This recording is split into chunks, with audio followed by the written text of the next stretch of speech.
And जैसा कि हमने लास्ट एपिसोड में देखा कि लीची और उसके बाकी सब साथियों के पीछे जॉइंट स्नेक पड़ जाता है। वो सब उस स्नेक को देखते ही भागने लगते हैं क्योंकि उन्हें इस बात का अंदाजा हो गया था कि वो स्नेक से फाइट नहीं कर सकते हैं। एपिसोड 10 के स्टार्ट में हम देखते हैं कि यान को जैसे ही इस बात का अंदाजा होता है कि वो स्नेक बहुत ही ज्यादा करीब आ गया है तो वो फाइट करने के लिए रुक जाता है। लेकिन जैसे ही वो स्नेक के ऊपर अटैक करता है तो वो स्नेक उसके अटैक को डॉज करते हुए यान के ऊपर अटैक करता है, जिसकी वजह से यान थोड़ा सा इंजर्ड हो जाता है। लीची जैसे ही यान को गिरता हुआ देखता है तो वो कहता है कि यान ये तुमने क्या किया। तभी यान कहता है कि हम चारों के मरने से बेहतर है कि कोई एक मर जाए। लीची कहता है कि नहीं, मैं ऐसा कभी भी नहीं होने दूंगा क्योंकि हम एक टीम है और हमें टीम की तरह ही वर्क करना है। लीची अपनी ब्रिक के जरिए जल्दी जल्दी हर तरफ विंड फैला देता है और उसके बाद वहाँ पर एक ड्रैगन अटैक करता है और यान को लेकर दोबारा से भागने लगता है। शीफिंगर कहती है कि लीची आखिर हम कब तक भागते रहेंगे, हम ज्यादातर इससे भाग नहीं सकते हैं क्योंकि ये हमारा पीछा करता रहेगा। इस जगह पर हमारा इससे बचना नामुमकिन है। सूकी कहती है अगर ऐसी बात है तो फिर मिलकर फाइट करते हैं। तो लीची कहता है कि अगर हम इससे फाइट करेंगे तो हम इंजर्ड हो सकते हैं। शाओ शाओ कहता है कि सामने देखे मास्टर, सामने कोई है। वो जैसे ही सामने देखते हैं तो थर्ड वाइपर सामने से आ रहा होता है अपने कुछ साथियों के साथ।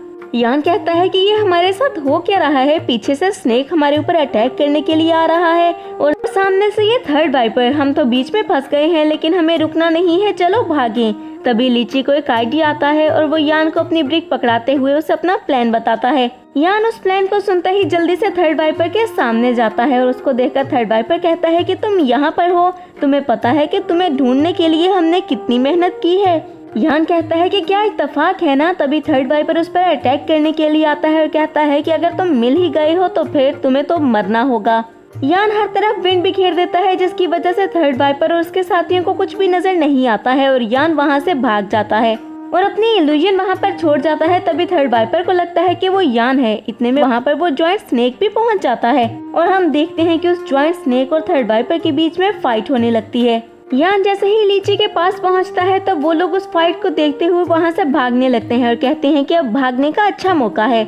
नेक्स्ट सीन में हम लाओ यांग को देखते हैं जो कि अपने बेटे के पास बैठा होता है और उसका बेटा कहता है कि मैंने ये सुना है कि फ्रंट लाइन अब डिफेंड नहीं की जा सकी है। लाओ यांग का बेटा कहता है कि मैंने ये सुना है कि लिन की जान खतरे में है। तो लाओ यांग कहता है कि मुझे उससे कोई भी फर्क नहीं पड़ता है, मुझे फर्क स्नेक किंग से पड़ता है जिसको मैं सीक्रेटली सिटी में लाने वाला हूँ।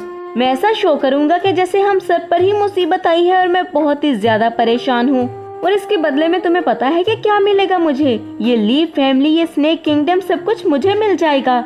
लाओ यांग का बेटा कहता है कि सिस्टर इन लॉ हमें ऐसा बिल्कुल भी नहीं करने देंगी। तो लाओ यांग कहता है कि अगर वो ऐसा करने की कोशिश करे तो मार देना उसको भी और उसकी बेटी को भी।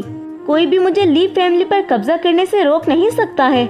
लाओ यांग का बेटा कहता है कि डैड लिंगलोंग को मारना गलत नहीं होगा, जिस पर लाओ यांग गुस्से में आकर उसको थप्पड़ मारते हुए कहता है कि मेरे सामने बकवास करने की जरूरत नहीं है। इसके बाद हम लिंगलोंग को देखते हैं जो कि एक पेड़ के पीछे छुपी होती है और वो कहती है अपने पिजन से कि जल्दी से लीची के पास जाओ और उसे हमारे पास ले।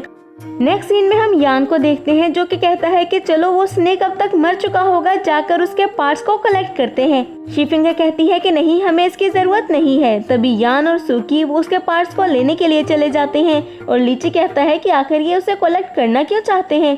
शीफिंगर कहती है इसीलिए क्योंकि वो कल्टीवेशन में बहुत ज्यादा हेल्प करता है, क्योंकि वो स्नेक बहुत ही ज्यादा पावरफुल था। यान और सूकी उस स्नेक के पास जाते हैं जो कि बहुत ही ज्यादा इंजर्ड हो चुका था। तभी यान कहता है कि अब मैं देखता हूँ तुम कहाँ भागते हो। वो स्नेक भागने की कोशिश करता है। तभी लीची कहता है कि मुझे ये समझ नहीं आ रही कि थर्ड वाइपर कहाँ पर गया।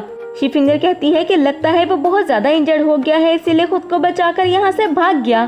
तभी वो सब मिलकर स्नेक के ऊपर अटैक करते हैं और वो स्नेक वहाँ से भागने लगता है और बहुत ज्यादा भागने के बाद वो स्नेक एक केव में इंटर कर जाता है, जिसके पीछे ही यान, लीची, शीफिंगर और सूकी भी उस केव में इंटर कर जाते हैं। केव में बहुत ज्यादा अंधेरा था। तभी वो स्नेक अचानक से हम सब के ऊपर अटैक करता है तो यान उसके ऊपर अटैक करके उसके अटैक को डॉज कर लेता है।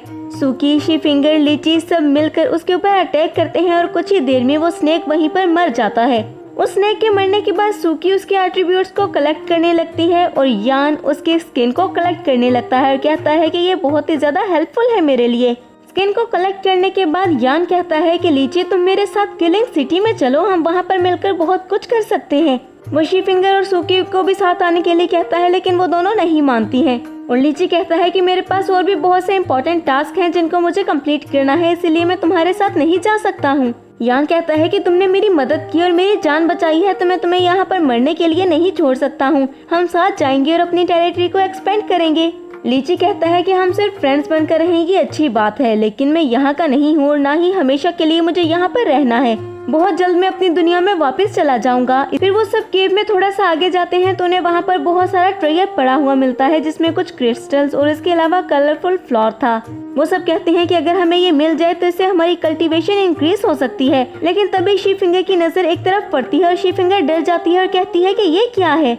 और हम स्नेक किंग को देखते हैं जो कि उन सब के ऊपर अटैक करता है। और इसके साथ ही हमारी ये एपिसोड यहीं पर एंड हो जाती है। तो फ्रेंड्स, मैं उम्मीद करती हूँ कि आपको ये एपिसोड पसंद